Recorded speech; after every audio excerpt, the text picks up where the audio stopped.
teman-teman, apa kabar dimanapun Bibdu Lovers berada. Kita kembali lagi di acara Cafe Kode. Kali ini kita membahas perseteruan antara dua artis yang menjadi perbincangan, yaitu antara Hana Hanifah dengan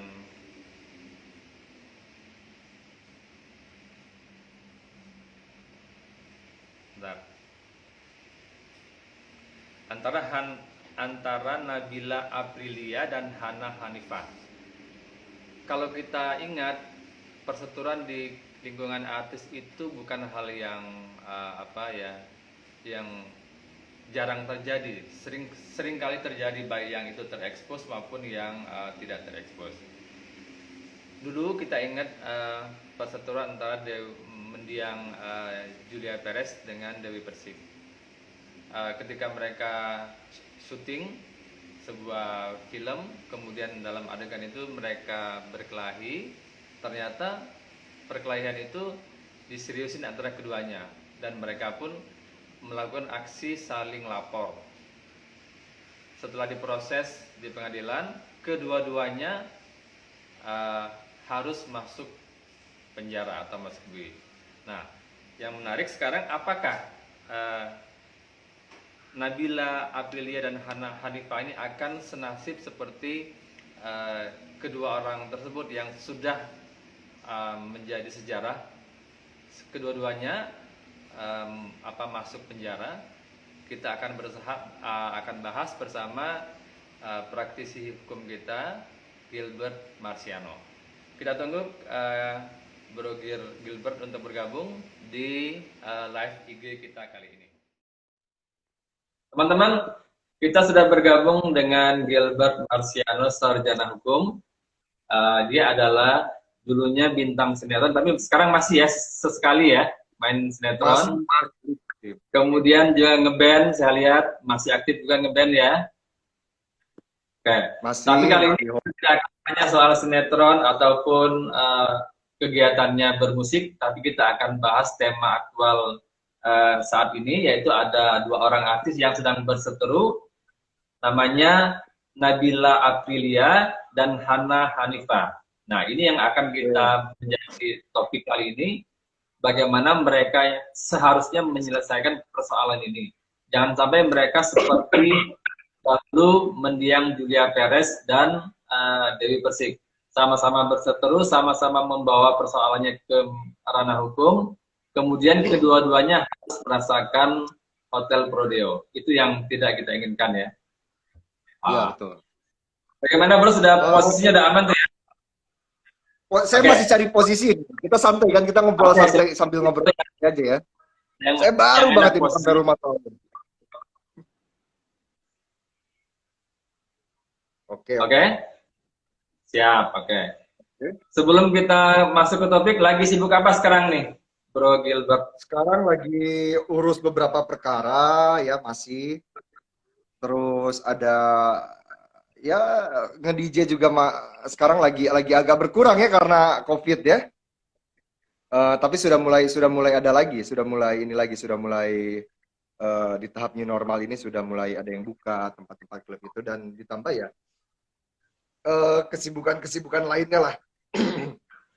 Kalau syuting kayaknya belum, saya belum mulai syuting lagi. Tempo hari kalau nggak salah sempat menangani Dinar Candy ya? Ya, itu ya. Itu tahun lalu ya Dinar Candy. Oke. Cukup mungkin sedikit pengantar untuk Bro Gilbert. Teman-teman, kita masuk ke tema inti kita pada kali ini, yaitu perseteruan antara Nabila Aprilia dan Hana Hanifah. Nah, sebagai seorang praktisi hukum, Bro Gilbert, bagaimana nih melihat permasalahan kedua artis ini? Ini menurut hemat saya, menurut pendapat saya, selain saya bergerak di bidang profesi advokat, ini kan saya juga memang terjun lama juga di dunia entertain. Kalau menurut hemat saya, sangat disayangkan sekali ada lagi kasus-kasus seperti ini yang dimana notabene perseteruannya adalah para public figure lagi. Sangat disayangkan karena apa? Karena satu, yang namanya publik itu adalah figur daripada seorang publik yang dimana harus memberikan contoh kepada publik. Nah, itu yang harusnya mental untuk para public figure yang kalau yang mungkin yang senior ataupun yang baru ini harus lebih dijaga mental seperti itu. Karena apa? Karena jangan sampai nanti membuat image di mana para pekerja seni ini atau public figure ini kan pekerja seni ya rata-rata ya, yang berseteru ini, yang dua orang ini adalah pekerja seni. Pekerja seni ini identik dengan hal-hal yang terlalu banyak negatif. Terlebih sekarang banyak, contohnya kemarin baru tangkap yang narkoba. Masa sekarang tiba-tiba ada cerita perseteruan lagi. Di mana perseteruan ini yang notabene pernah ada presiden yang sama. Presiden yang sama. Di tahun 2010 ya. 2010 ya, kalau nggak salah ya. Ya, kurang lebih 10 tahun yang lalu. Nah, presiden ini jangan sampai terulang lagi harusnya. Tapi ternyata presiden tahun 2010 itu jangan sampai terulang lagi. Tapi sekarang bisa terulang lagi. Nah, itu karena apa? Karena mental. Itu yang harusnya tidak boleh. Jadi kalau menurut saya sangat amat disayangkan sekali. Walaupun kita lihat dari ada dua sisi aspek. Bagi si para pelaku ini ya, ataupun pihak terkait ini. Ada dua aspek.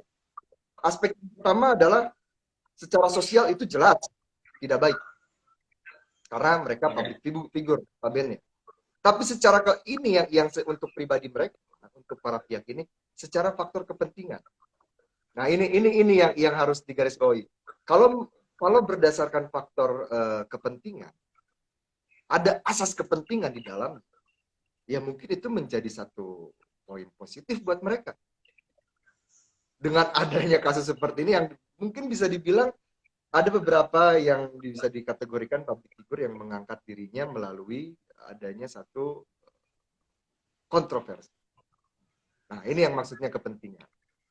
Tapi ya itu balik lagi ke mereka. Yang kita lihat sekarang hanya kacamata kuda, di mana yang kita lihat adalah kacamata hukumnya saja. Kalau terkait kepentingan, ada kepentingan lainnya itu silakan saja, balik ke pribadinya masing-masing. Yang kita sekarang bahas adalah sudut pandang hukumnya saja. Oke, kalau kita lihat mapping persoalan kedua artis yang berseteru ini, kalau menurut pandangan hukumnya Bro Gilbert, mereka ini diduga melanggar pasal apa saja yang ada di KUHP maupun undang-undang yang terkait. Kalau berdasarkan laporan, kemarin mereka itu sering melaporkan terkait adanya penganiayaan dan ancaman kekerasan. Cuman yang satu mungkin nggak tahu tuh, ada Nabila, ada NA dengan apa? Siapa satu lagi? H ya? Ila Aprilia dan Hana Hanifa. Ya, Hana Hanifa. Haha, oke. NA dan H. Ya. Ini dua-duanya kan sama ya, saling melaporkan ini. Aduh, ini cerita ini tuh sebetulnya sama persis, presidennya sama terkait dengan almarhumah Juppe dengan Kak Dewi Persik lah. Ini sama sekali.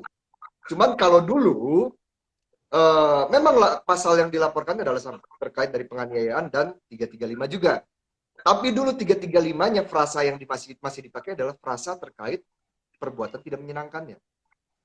Pada saat itu belum dihapuskan sama MK ya. Terkait frasa, di dalam 335 itu ada frasa perbuatan tidak menyenangkan. Itu dulu. Sebelum MK menghapuskan frasa tersebut. Nah, sekarang lebih spesifik, memiliki satu kepastian hukum, yaitu adanya ancaman kekerasan. Nah, itu yang sudah dilakukan. Presidennya sama. Kalau menurut saya, hemat saya, kita tidak bisa, dalam hukum ini tidak bisa melakukan satu prediksi hukum di mana seperti menerawang, nggak bisa. Semuanya harus ada kepastian di mana didukung dengan adanya alat. Kalau sekarang kita menyimpulkan ataupun kita akan melihat ke depan nanti seperti apa, itu biarkan nanti yang berwenang lah yang bisa menentukan apakah ini layak nanti untuk dinaikkan berkasnya. Karena kan tahapnya saja sekarang baru sampai laporan polisi. Belum sampai ke penyelidikan, apalagi ke penyidikan. Masih jauh ke penyidikan. Laporan polisinya pun kita kan kemarin belum lihat. Apakah betul sudah dibuat laporan polisinya diterima atau tidak tahu ya. Karena kan kita tidak biasanya kalau saya dampingin klien saya, selalu ketika sudah selesai laporan polisi pasti saya tunjukkan. Ini bukti laporan polisi kita dengan nomor sekian, bla bla bla bla bla bla. Pada hari sekian, pada hari ini. Nah, kalau kemarin saya nggak lihat. Saya lihat video yang sepintas saya, cuman ya itu monggo wae lah. Intinya kalau nanti bagaimana cerita di ujungnya, semua tergantung daripada alat bukti. Yeah. Bukti suratnya terkait visumnya, ataupun nanti ada saksi, 2 orang saksi itu. Karena nanti ini tindak pidana ini satu perkara di mana pidana ini lebih dikedepankan adalah bukti material. Kita lihat aja nanti. Gitu. Oke, perkaranya baru masuk, jadi masih jauh sekali perjalanan kasus ini ya. Sangat jauh sekali nih, jauh sekali. Kita harus ingat juga presiden waktu ketika yang sebelumnya. Perkara masuk tahun 2010.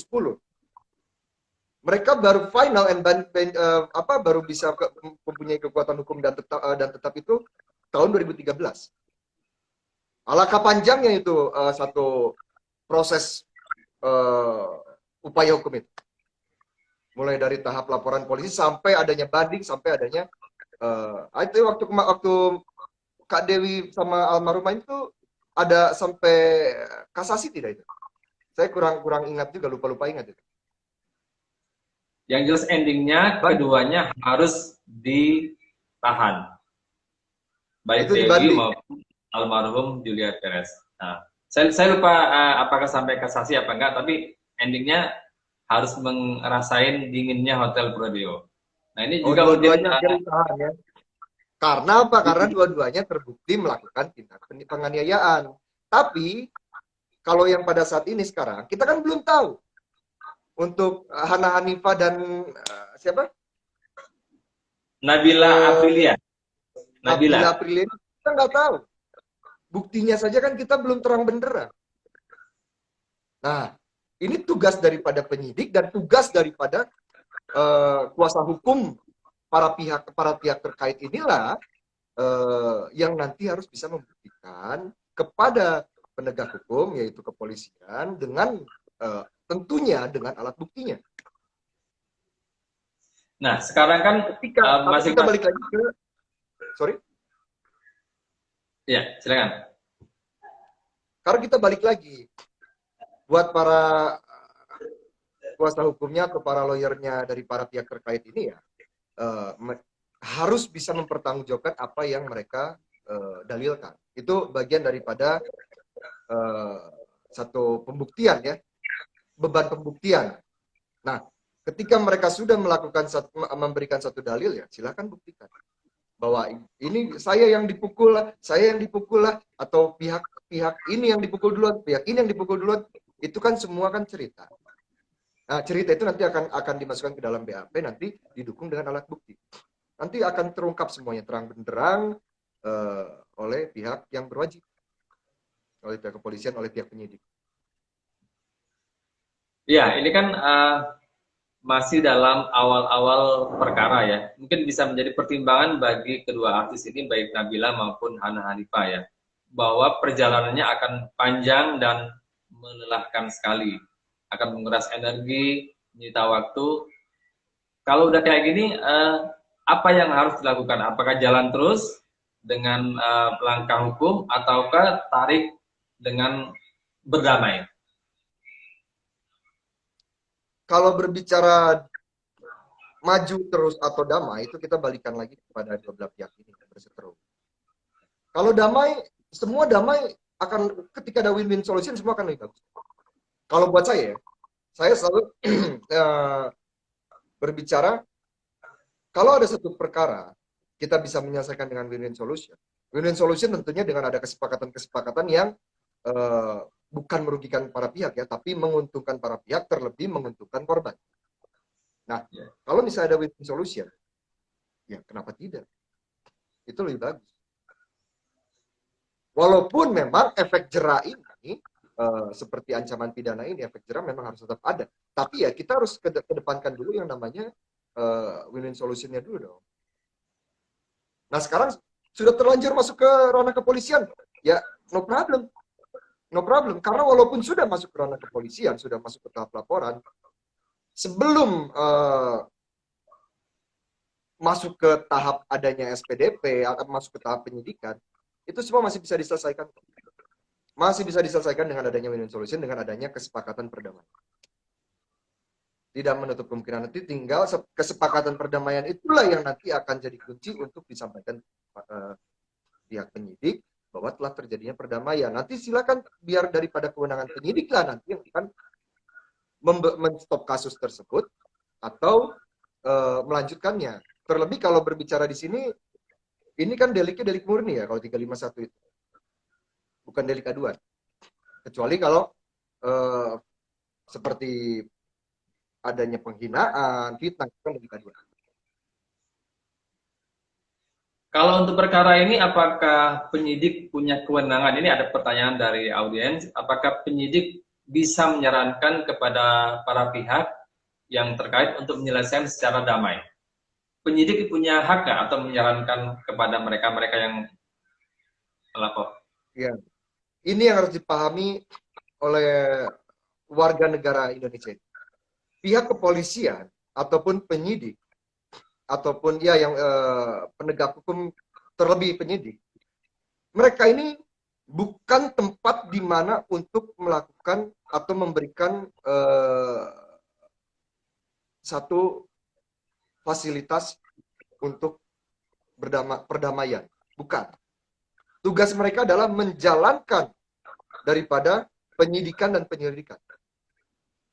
Untuk mendamaikan itu, untuk bukan mereka yang polisi ini bukan mereka yang mendamaikan, tapi mereka hanya menjalankan. Kalau mau berdamai, ya monggo silakan di luar daripada kepolisian. Karena kalau misalnya penyidik mengarahkan untuk berdamai, berarti ada tanda kutip nanti. Ada prasangka-prasangka yang berbicaranya nanti akan, oh ini kenapa polisinya mau mendamaikan? Nah itu yang pasti polisi, itu sudah ada kode etik juga. Memang sudah ada tercantum juga dalam kode etik kepolisian juga. Dan polisi tidak punya dan tidak boleh memfasilitasi untuk melakukan perdamaian karena tugas mereka hanya menjalankan saja proses daripada penegakan hukum. Terkait perdamaian, selesaikan di luar, serahkan kepada kepolisian, serahkan hasilnya, serahkan kepada penyidik. Jadi polisi tidak akan campur tangan dalam kalaupun terjadi perdamaian di antara kedua belah pihak ya. Betul, tidak ada, polisi tidak akan campur tangan. Pasti mereka tidak akan campur tangan. Kalau berdamai silakan di luar. Hasilnya ya nanti kalau sudah sepakat untuk berdamai ya silakan datang pada saya. Biasanya seperti itu. Ya, karena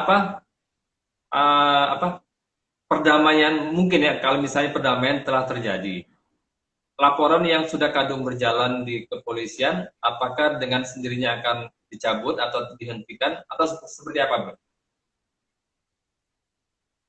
Saya balik lagi, kalau ini adanya delik aduan dengan adanya perdamaian pasti dicabut. Bisa dicabut. Kecuali kalau delik murni. Itu walaupun sudah ada perdamaian sifatnya hanya meringankan. Hanya meringankan saja.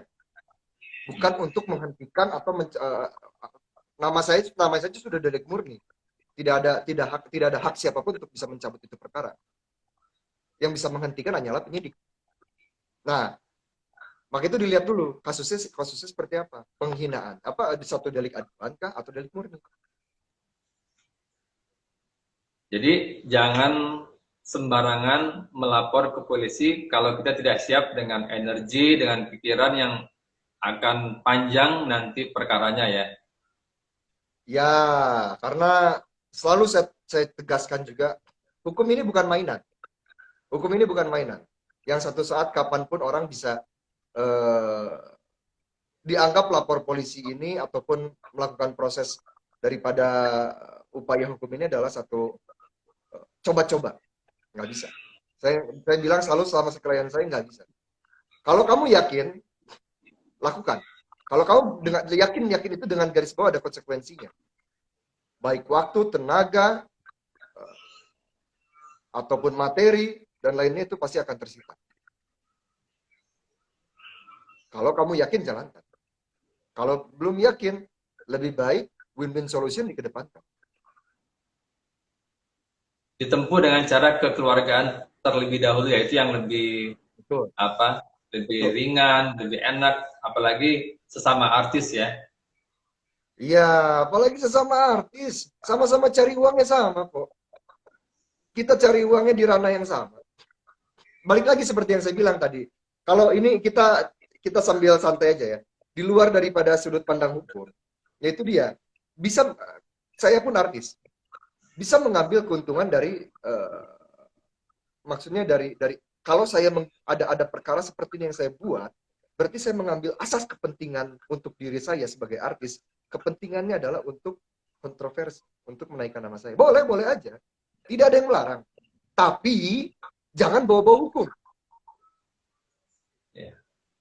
Paham ya? Boleh aja berkontroversi, berantem sama ini, berantem sama itu.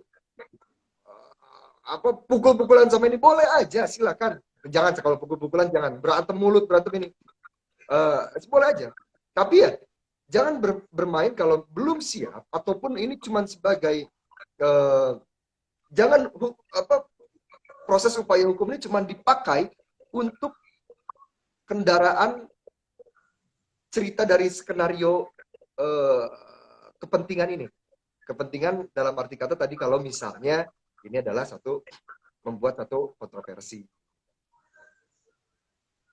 Jadi catatan benar ini jangan menggunakan panggung hukum atau kepolisian untuk mendongkrak popularitas kita ya. Jangan.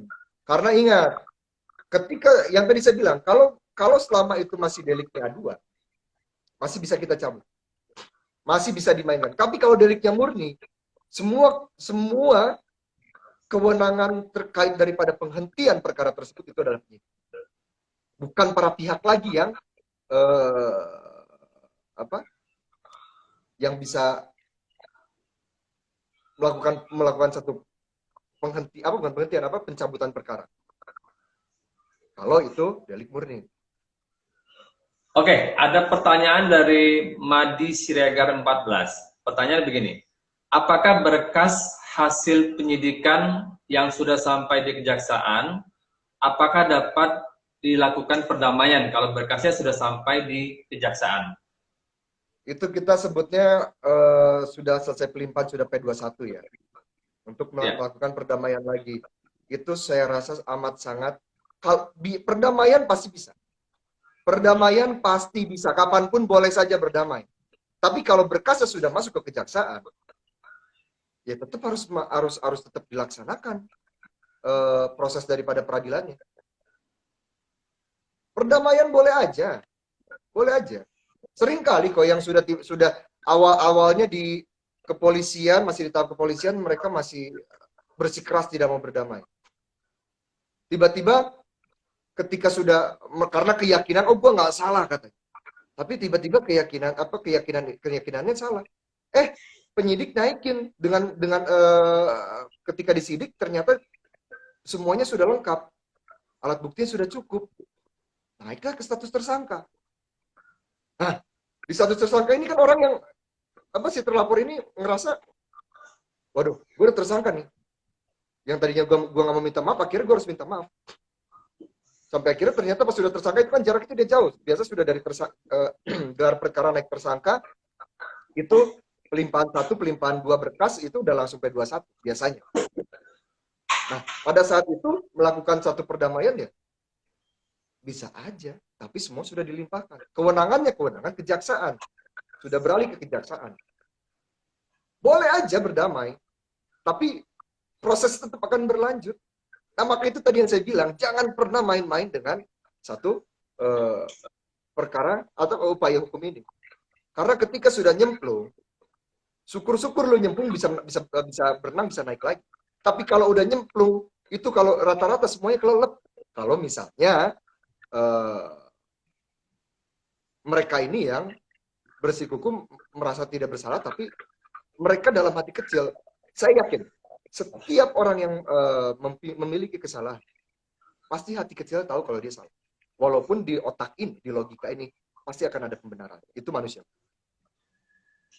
Jadi sangat jelas sekali kalau berdamai nggak apa-apa, namun perkara yang sudah masuk di kejaksaan akan berlanjut ke meja hijau. Berlanjut.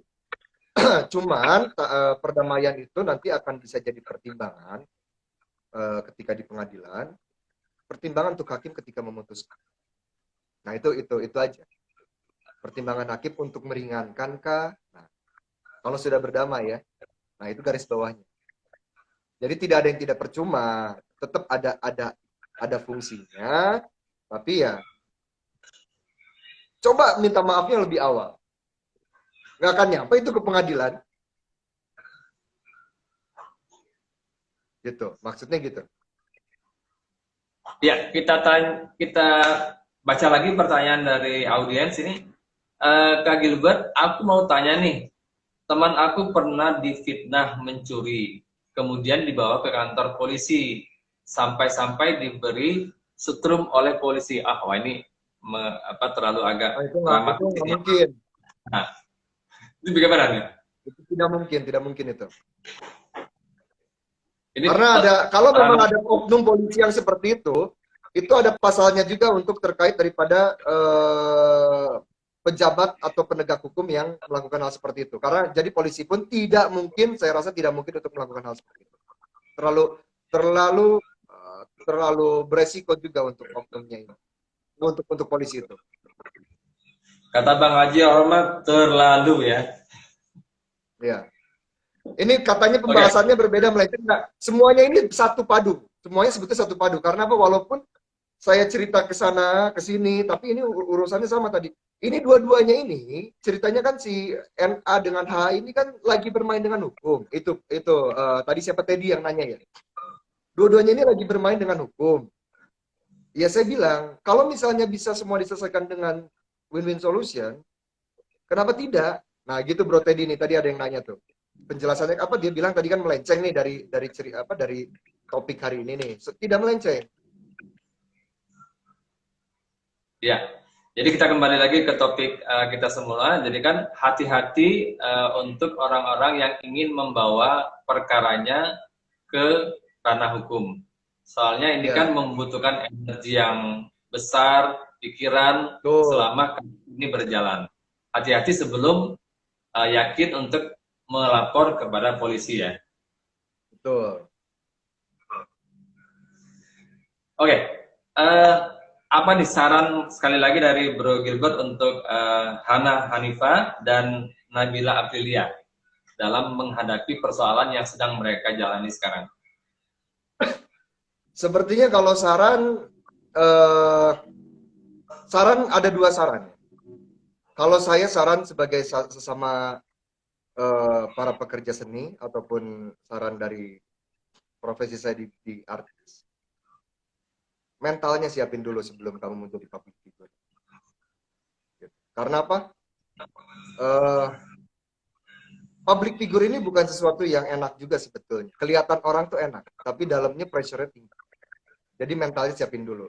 Saya tidak menyalahkan mereka karena apa? Karena memang mungkin karena pressure tinggi itu di pekerjaan mereka dengan waktu dan bla bla bla lainnya. Jadi mungkin tingkat stretchingnya tinggi. Jadi saya tidak salahkan juga. Cuman mentalnya siapkan. Cuman sangat disayangkan. Jadi sarannya, cobalah kalian siapkan mentalnya. Dan yang kedua adalah win-win solution akan lebih baik. Win-win solution akan lebih baik. Percaya, win-win solution akan lebih baik. Jadi kalau kita bisa garis bawahi win-win solution itu lebih baik ya? Lebih baik. Lebih baik. Tentunya bukan tiba-tiba dengan percuma tiba-tiba berdamai, bukan. Pasti kan nanti masing-masing pihak punya keinginan untuk mengkedepankan apa daripada kerugian. Tapi tetap dengan sehat ya, dengan sehat nanti ketika melakukan satu negosiasi perdamaian. Oke, terima kasih sekali atas diskusi pada sore hari ini. Mudah-mudahan Hana Hanifah dan Nabila Aprilia bisa mendengar apa yang kita diskusikan dan bisa menjadi solusi alternatif meskipun perkara mereka sudah maju ke pihak kepolisian.